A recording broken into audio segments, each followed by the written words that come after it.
All right, anybody want to guess where we're up to? Hey, yes, very good. 224. I don't know. 224.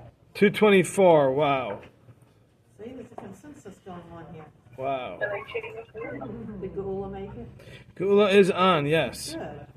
Her camera is about 85% blocked. Oh, there she is. I thought she was saying because so many people got to the right place, the Google is coming. Ah, that's right. That's right. Walter's daughter. Okay. Okay. All right, we ready? All right, so we are talking about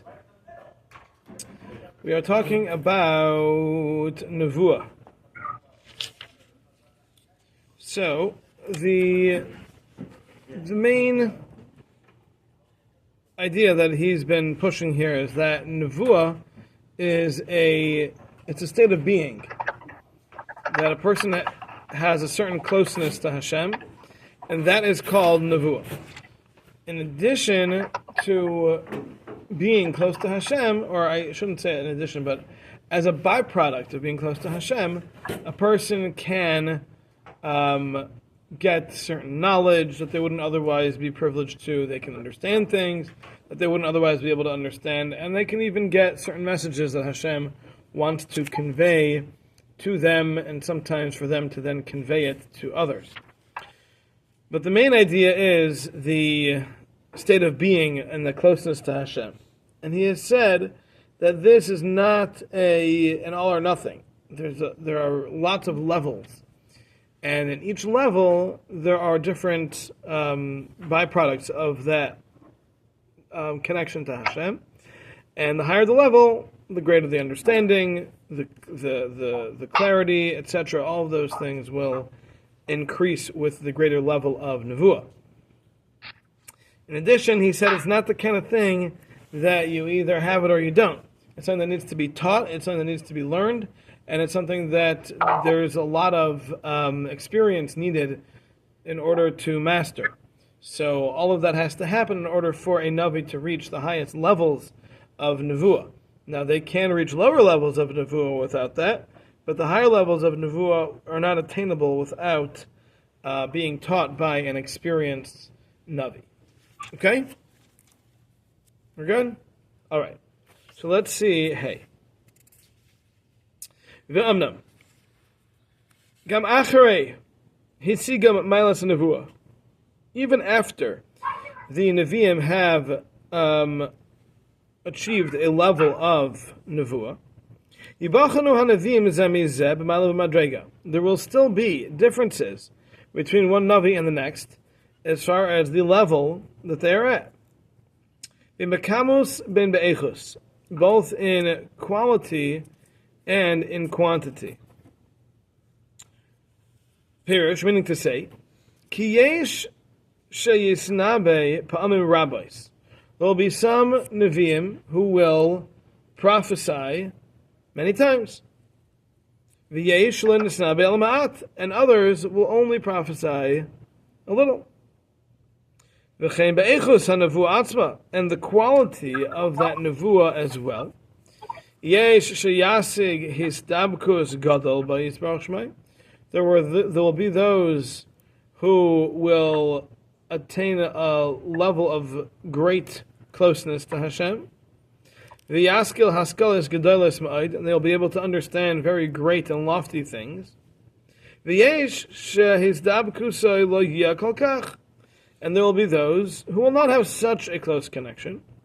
V'chein haskalasei, and there too, their understanding will also not be quite as great. So basically, as we've said, there are different levels of Nevuah, and based on the level of the Navi and his relationship with Hashem, in tandem to that will be or in relation to that will be their level of understanding of whatever it is that they are perceiving. Okay. Yes? Simple? Yeah. Okay. However, B'zeh yishu kol ha-misnabim. In the following, all the Nevi'im will be the same. In other words, there is a common factor amongst all Nevi'im, and that is sheyeh lahem devekus nikar lahem b'yitzbarach shemai, that they will have a connection to Hashem that they themselves recognize. V'gilui mimenu yizbarach aleihem, and the revelation of Hashem upon them, nikar aleim bebeir, is very clearly recognizable to them. Shelo yistabku bay, there will be no doubt about the experience that they are having as Nevi'im. Ella, but b'hasdabkus atzmai uv'gilui uv'haskala, when it comes to the connection itself and the revelation and the understanding, then yibachanu hamadregas harabah sheyibachenu. There will be a difference between the different levels that the different Nevi'im are on. So there is a common denominator, and that is when the Navi attains this level, he will know it. He'll be aware of it. He will be able to very clearly sense that connection. And he will know that he is in this heightened state of connection with Hashem, Dvekus. Okay? But as far as what he gets from that experience, that varies greatly from one prophet to the next. And even within one prophet's life, from one stage to the next, there will also be a lot of variance there. Okay? Wow. Got a very busy crowd today here. Okay. I hope I can field everyone's questions at once. All right. Vav. Now, from what actually comes to the Navi, that message, that experience that we said, the images that come to the Navi,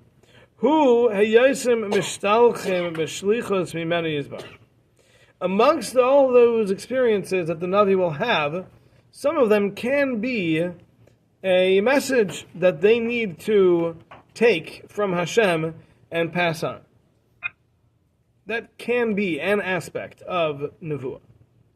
V'hainu, meaning to say, Ki lo yizehu etzem ha-nevuah, because this itself isn't the Nevuah. Ve'inei muchrach klal b'navi, and it doesn't have to be in order for someone who is a Navi, sheyishtalech la'achem, that he needs to be sent with a message to others. That's not a necessity for a Navi. A person can be a Navi without ever having a message to send to anybody else. A Navi is a state of being with a certain closeness to Hashem. So it's not necessary to have a message that needs to be shared in order to be a Navi. Aval etzem ha-nevuah, but the Nevuah itself, the prophecy itself, Karbi Arnu, we've already explained. Shehu hizdabek b'yizbarach v'hagalus yizbarach elav, is the connection to Hashem and the revelation that Hashem has to him. And then there will be accompanied, with this, there will be an accompaniment of understandings and things. And something that happens many times is to be sent to others to give them a message. So, yes, it happens, and certainly that is a function of a Navi, but it doesn't need to be. And no single Navi needs to necessarily be given a message to share in order to be considered a Navi. A Navi is simply someone who has attained that level of connection. But there are times that certain Nevi'im will be given certain messages to pass on. But again, that's not the essence of Nevuah. The essence of Nevuah is the connection to Hashem. Okay? Yeah. Okay. And I will just quote the Gemara. Are you ready for a question, or? I don't know. Ask it first, then I'll tell you if I'm ready. I apologize if you've been through this one before. Did the Ramchal perceive himself as a prophet, or did the people in his community perceive him as attaining prophecy? No. Prophecy ended many, many, many years before the Ramchal lived. Prophecy ended pretty much with the destruction of the Beis HaMikdash, and the era of Chag Yitzchak Malachi after Daniel, we're talking about during the end of the Babylonian exile. That's pretty much when prophecy ended, and that was thousands of years before Ramchal lived. So no, it was. It's the beginning of the second, basically. Yeah. So that was many years before Ramchal lived. So certainly he did not have prophecy. However, we did mention a couple of weeks ago that Ramchal did have Ruach HaKodesh, which is a lower level, similar idea, but a lower level that he did have, according to at least some. And that explains how he. In other words, the way he got this information, he's transmitting to us. That in that era, nobody else. I mean, they didn't even accept him originally, right? Because of what happened with Sabbatai Tzvi. They were concerned about where he was coming from. So did he say to people, this is how I've gotten this information and you should trust me? Or I don't know. I don't know the history of it, but at least in his works, he doesn't generally bring a lot of sources for what he says. Some of it he brings sources for. But many of the things that he's saying are conclusions that you could reach if you learned through the topics carefully. A lot of these concepts are very clear. You need to read through them carefully in the different sources that they come from. But I don't. I don't. He wrote that he learned with the Malach. Who wrote that? Ramchal? Oh yeah. Okay. He used to learn writing with him. Really? Okay. So yeah, I don't know exactly where. He doesn't always quote his sources. Nevertheless, for those who came after and were studying his works, they many times will bring sources for the things that Ramchal is saying, and that would be just a very, very careful learning of those topics will get a person to this understanding. Obviously, Ramchal was on a very high level and was able to understand things way better than any of us could, which is why he wrote what he wrote. But as far as his acceptance, I don't know the history of it. Okay? You're muted. I'm going to assume that's an okay. All right. There's a sefer called Shalos V'Tshuvos Min Hashamayim, Okay. which is written by a Rishon that was he posed a question before he went to sleep and got back Sukkim and his answers, different codified answers when he woke up. So, and Margolius has a whole introduction how you can believe such a thing as Torah Lo V'Shemaim introduction. So I have the sefer. Interesting. We can, Okay. we can see what else he says, but this is probably Right. in that realm. Somewhere in that realm, yeah. Yeah. Okay. Okay. Okay, next. All right, so yeah, I just wanted to mention that the Gemara says that there were double the amount of those who left Egypt. That's the number of prophets we've had. So, talking about at least 1.2 million. So if you take the number literally of 600,000, so over the years having had over 1 million prophets, obviously we don't have that much prophecy recorded. And that's for a reason, because like Ramchal is saying here, being a Navi doesn't mean that you're getting messages to pass on. Being a Navi is a state of being connected to Hashem in a very intimate way. Okay. Mars says 48, right? Mars says 48. 48 Nevi'im were... There's a couple of different counts that the Gemara says, and different opinions and things, yeah. But presumably it's talking about different levels of Nevi'im. In other words, you have the lower level Nevi'im that there were many of, and the higher level Nevi'im, and then the highest level Nevi'im. There are different levels. So different counts can be all accurate. Okay. Ukvar Afshar. And it is also possible. Shiagia ze el hanavi muvhak ubaki ma'id b'darchei nevuah. Yodam al beryam. These messages can come to a prophet who is already well established, and he is already an expert in the concepts of nevuah, and he understands it clearly. Sure, it's also possible that the message can come to a prophet who's not such an expert, who's not so learned, and isn't so clear on the whole idea. And because of this, it is possible for there to be mistakes made by the prophets. Not in what they are prophesying, rather in that which they do on their own, based on this prophecy. And they will not fulfill what is appropriate for their message, what they are being sent to do, and they can be punished. Like the story of the Navi with Yeravam, who violated his own prophecy. Yeah, well, I'll explain that in a second, right? And this happened to him. He got punished because he wasn't clear on the ways of prophecy. As our sages teach us in the Gemara in Sanhedrin. So what's going on over here is that there was I'll just read it to you. It's in Malachim Aleph, sorry. It says, Malachim 13 relates how a prophet was sent to Yeravam to admonish him for his worshipping idols. This prophet was told not to eat or drink on his way home. However, a false prophet told him that the prohibition was no longer applicable, whereupon he ate, and was killed by a lion as punishment.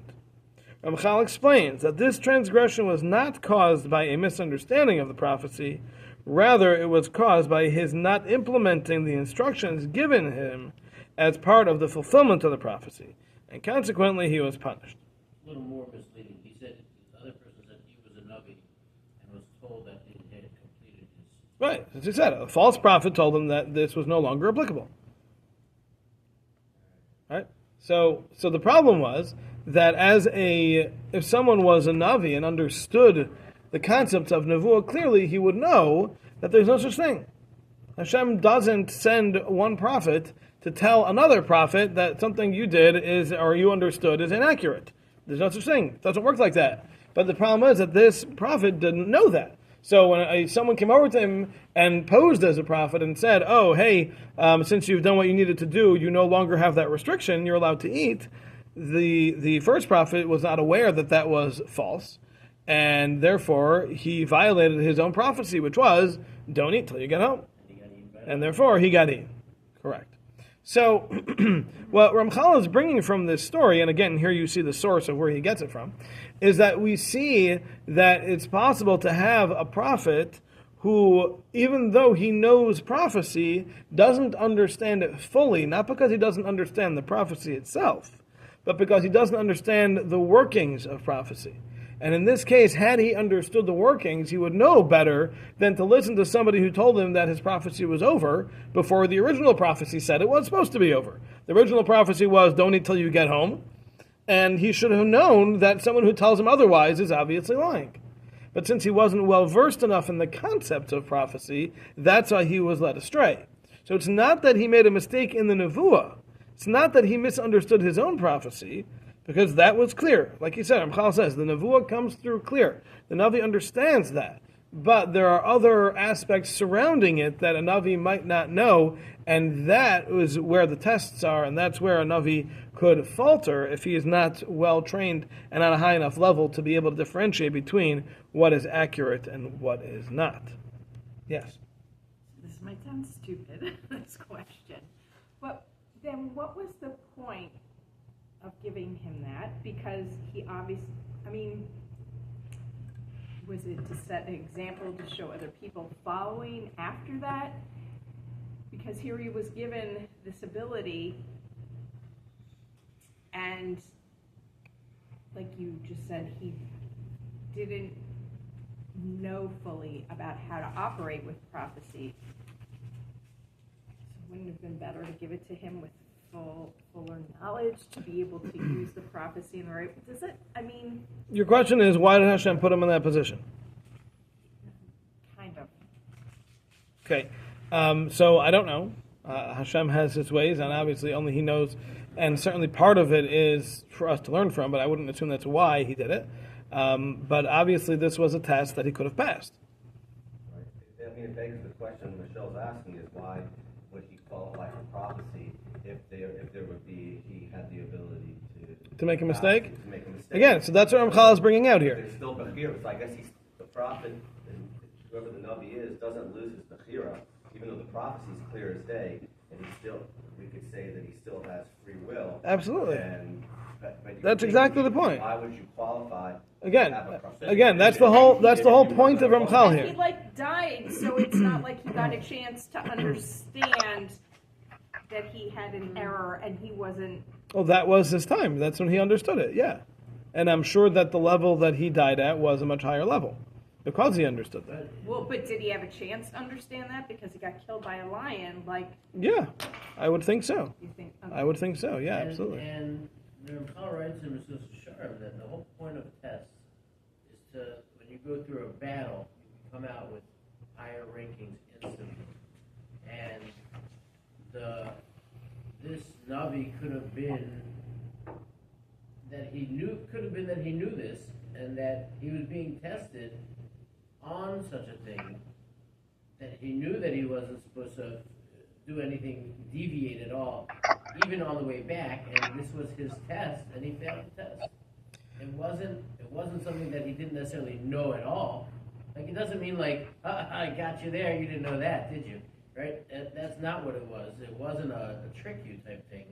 It was a test where he had the chance. Who knows what he would have gone on to had he passed that test. Right. So again, to answer your question, Michelle, what everybody's saying is true. We don't know. No, it's a good question, and it's a very global question to understand why people are put into positions where it looks like they're being set up to fail. So the answer is, under most circumstances, they're not being set up to fail, but they have a test, and sometimes they pass, sometimes they fail based on their decisions, which is what the Ramchal is talking about. He's saying that a lower level prophet has inexperience, and that inexperience can lead him to make mistakes based on his prophecy. Does that mean it's impossible for him to get it right? Of course not. Of course it's possible for him to get it right.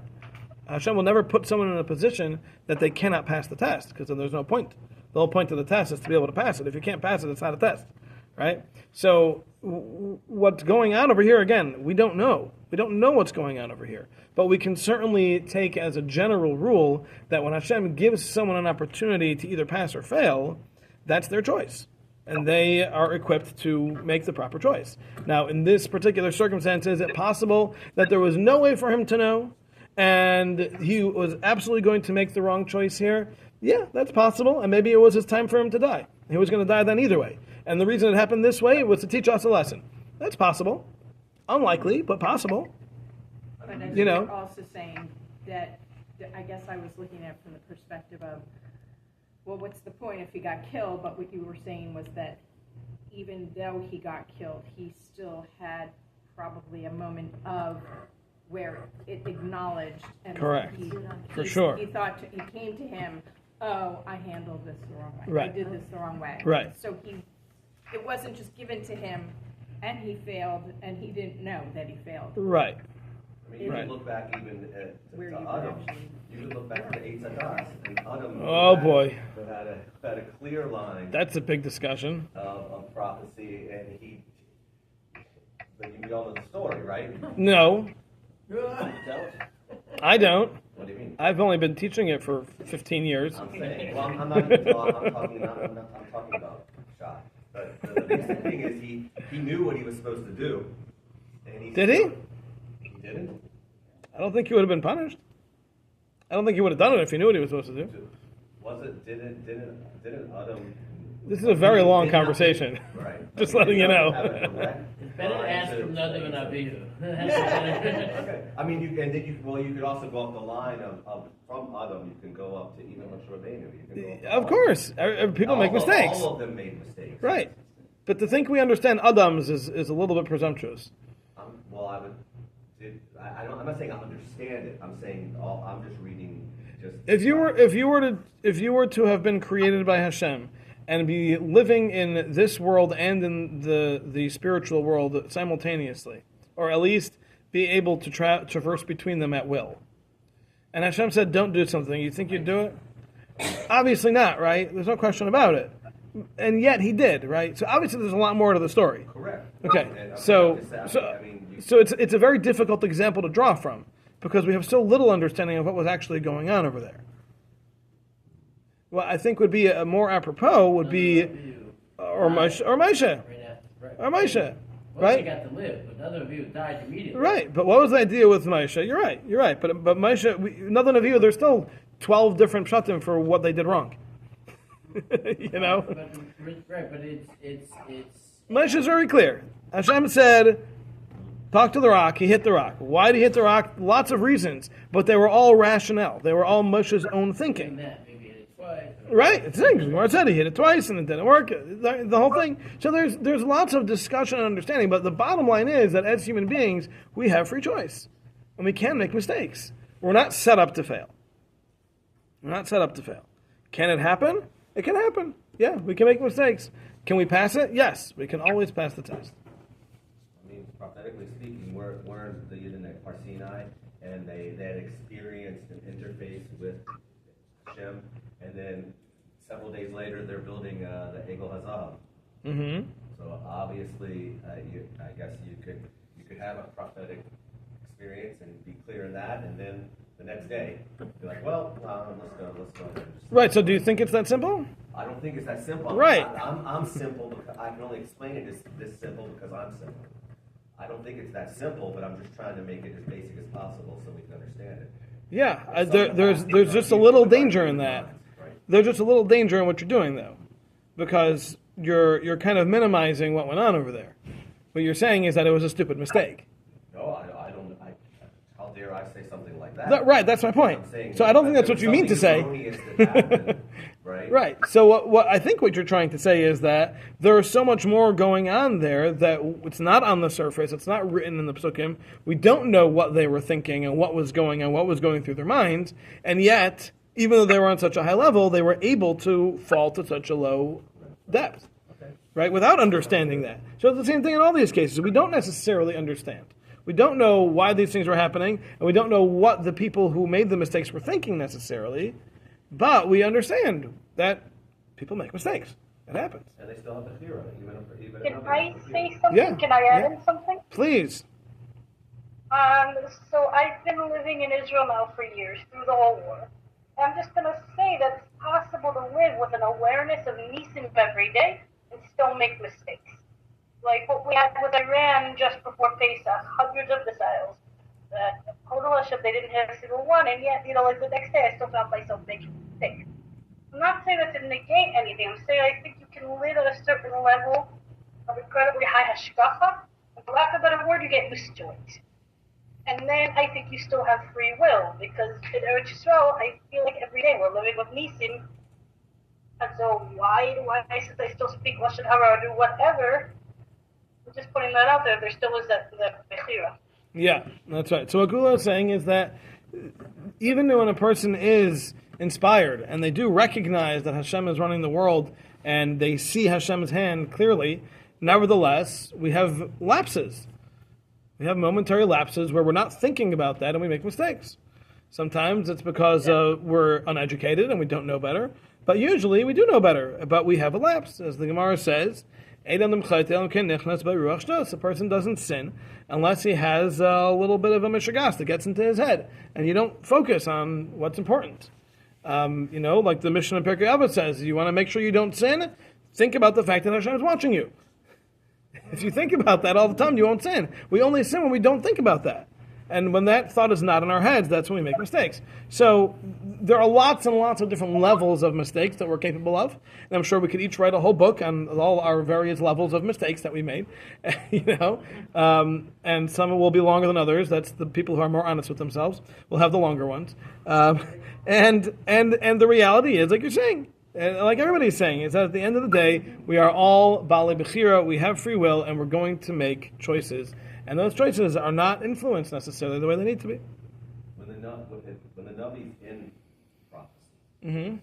does that Navi lose Does a Navi lose Bechira when he is mid-prophecy? I'm going to assume the answer is no. And my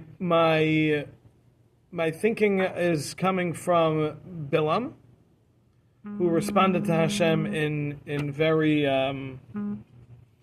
inappropriate ways when he was having his nevuah.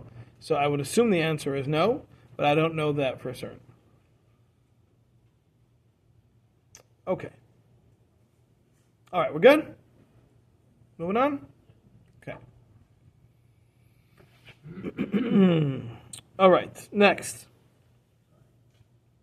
It is still also possible for a Navi amongst the Nevi'im that he will reach an understanding, or he will be sent to him a true concept, a topic, through Nevuah. But he won't fully grasp all of the truth contained within this prophecy that he's gotten. Derech Mashal, for example, Nevuasai Shal Yaina ben Amitai, like the prophecy of Yaina, Shenemar Lai, that was said to Yaina, V'ninvei nepachas, Ninveh will be overturned. Okay, that was the prophecy. The city of Ninveh will be overturned. Now, included in these words are two completely different concepts. Achas, one is ha'inish, the punishment that was destined for them because of their sins. They will be overturned, like Sodom was overturned, destroyed. But another understanding of those words is that which Hashem knew was actually going to happen. Dahainu, and that is that they will be overturned, meaning they will turn from bad to good. They did tshuva. They were led by the king, Parai according to some, and he led them in tshuva, and they changed their ways. So both of those are proper translations and of the words v'ninveh nepachas. Ninveh will be overturned. But which one was intended, that it doesn't say. And the truth is that both of those were intended, because both of them were options. It was either going to be overturned, meaning destroyed, or it was going to be overturned, meaning that they were going to do tshuva. But both of those fit into the words of the prophecy. Now, Yaina did not understand that. Yaina only understood the destruction, which was why he was so afraid of the whole thing, and why he was so upset when it didn't happen. So what do you mean, Hashem, you gave me a prophecy, and now it didn't happen. What's going on here? And that's why he didn't want to go in the first place. Right? That's why he ran away. So the whole topic was based on Yaina's lack of understanding that the term Ninveh Nepachas, Ninveh will be overturned, had two meanings. So there, as he's saying, unless you're dealing with the greatest of prophets, there's always an opportunity for a Navi to not get the full truth of the Nevuah. So the Nevuah was very clear. Ninveh nepachas, Ninveh will be overturned. That was clear. There are no two ways about that. But what all the truths contained within those words were, that Yonah did not understand on his own. V'ulam, however, if in fact there was no understanding of the words of the prophecy that meant anything other than Ninveh will be destroyed, there was no other way to understand it, and if Hashem would have in fact changed his mind and reneged and said, never mind, they've changed their ways, I'm going to cancel my decree, Hashem would have, in fact, told that to the prophets and specifically to Yonah himself. That Hashem created a new decree that was now going to apply in place of the old one. from the fact that he didn't do that shows us that it wasn't an option. There couldn't be a changing of the original decree, because if there would have been, there would have had to be a prophecy about that. So clearly the original decree was still in play. And if the original decree was still in play, and in Yonah's mind all that could have possibly meant was the city's being destroyed, then he's very reasonably upset. What's going on? They're not being destroyed. There's only one prophecy. But he could see the other one. He had the ability. He had the ability to see both understandings. That's correct. Amnam, however, since Hashem did in fact include both understandings into the words of the prophecy, Hashem didn't need to create a new decree upon them to save them, because it was already there. Simply, the other understanding, the second understanding of the words, was what was realized, and not the first. However, Yaina only understood initially the first understanding, and not the second. And this is what our sages meant when they said, Yaina was the one who didn't understand. So again, from these couple of words of the Gemara, from these 4 words, Ramchal says, we learn an entire another concept of how it's possible for a Navi to make a mistake. And that is that there can be something that is included in the original prophecy that is simply missed, not because the words weren't there, but because the understanding wasn't there. And that's a way for the things to go wrong. But again, like we said in the previous one, if there was a change in the prophecy, that would have to come as another prophecy. So the fact that that didn't happen shows us that it was obviously true within the first prophecy. Yeah. With all this going on, so then how can we as regular people trust that we are hearing correctly from a prophet when a prophet, by evidence by what the Ramchal has presented, could actually fumble the interpretation, or with his or her own bechira could bring it to the table incorrectly? Okay. All right, so Stephen's asking, well, if Nevi'im can make mistakes, why are we listening to them? Essentially, right? So the answer is because the Torah says you have to. Hashem says you got to listen to them. Now, when they give us a message, that message is hopefully the exact words that Hashem gave them. So even if some people misinterpret it, it doesn't mean it's impossible to misunderstand it. It still could be understood correctly. And I would say probably 99.9% of the time, they got it right. But were there times that mistakes were made? Yeah, there were. But I don't know that we find a time that Klal Yisrael was misled by a misunderstanding of a prophet. That I don't know we've ever seen. But I don't know enough. But I don't remember a circumstance that a Navi misunderstood his prophecy and misled Klal Yisrael. I'm not even saying purposely. I'm saying Right. No, not necessarily purposely. Right. I don't know of any example that's ever happened. I mean, even in this case where Yonah made the mistake, Nineveh didn't go off because of that, right? Nineveh, on the contrary, Nineveh was saved, right? So it's not like it was a bad thing. It was bad for Yonah because he messed up, but that was within his own mind that he had trouble. It didn't affect Klal Yisrael. It didn't even affect Nineveh in a negative way. But maybe that thought process is why people didn't listen to Yirmiyah as well as they should have.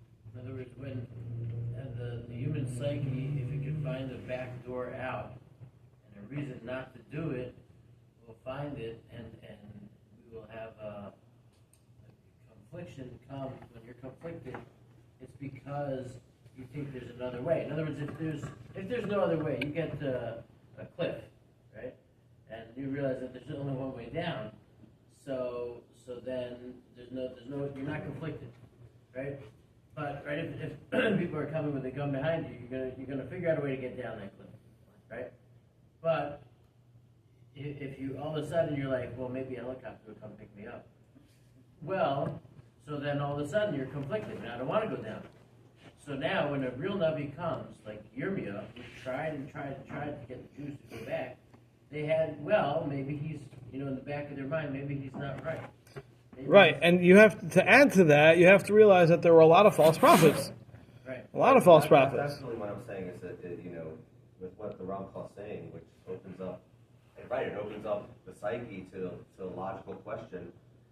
Questioning Nevi'im. Right. Correct.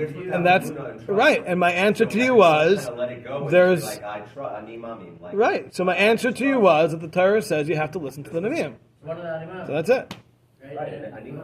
But more than that, I think it gives a little bit of a schus to Klal Yisrael. But according to the Rambam, Just a second. it seems there were Just a second. criteria to recognize that Navi. Hold on 1 second. Go ahead. I think it gives a schus to Klal Yisrael. At the same time, it's not like they knew he was saying right and they totally didn't listen. Like they really had reason to doubt whether or not. Now Yirmiyah was proven to be a kosher Navi, but still there's room to doubt, and that room to doubt is what gives Klal Yisrael a little bit of a leeway out of like what are they listening? Why are they crazy not listening to Yirmiyah Navi? Like what are they doing? Right, you would have listened to him, maybe. Right. 4/5 didn't come out of Mitzrayim or whatever it was. Yeah. I mean, that's a... Yeah, there's no doubt about it. There's a lot of in the world of prophecy. There's certainly a lot of wiggle room, which is a problem. You don't stop doing what you're doing. Right. So now the thing about Yirmiyah's right. So the thing about Yirmiyah's prophecies was that at the end of the day, he was telling them to do the right thing. There's no doubt about it. So it's not like they were But at least ignoring the message because they had a good reason to ignore the message. No, but the message still was you got to do tshuva, and that was true regardless. I guess it also But still have a hero. there's still right. But at the end of the day, there's still opportunity to rationalize and say that this prophecy is not accurate. And maybe that'll help take some of the blame off Klal Yisrael. Right. Okay, Gula, what were you saying? Nope. Okay. All right. Well, if you rejoin us, feel free to ask. Okay. Okay. So, just as a note, where we have another example of this, Chaim Friedlander brings another example where we find a prophecy that also the prophecy itself was clear, but the understanding of it wasn't so clear, and that was with Avraham.